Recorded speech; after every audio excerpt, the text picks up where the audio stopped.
अगर आप भी बदलते मौसम में खांसी से परेशान हैं, आप सो नहीं पाते हैं, रात भर बहुत ज़्यादा खांसी होती है, बलगम होता है और नज़ले जैसे भी प्रॉब्लम रहती है, तो मैं आज आपको इतना अच्छा सिरप बता रही हूँ, जिसे लेने से आपको 2 से 3 दिन में ही आराम हो जाएगा।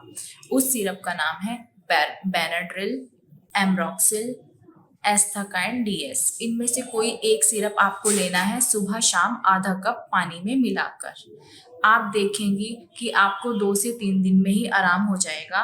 अगर आपकी खांसी 3 हफ्ते से ज़्यादा हो गई है कि आपको खांसी आपकी रुक ही नहीं रही है, आप सब कुछ कर चुके हैं, तो आप कुछ टेस्ट करा लें, अपने डॉक्टर से सलाह लें और कोई भी दवाई लेने से पहले अपने डॉक्टर की सलाह लें।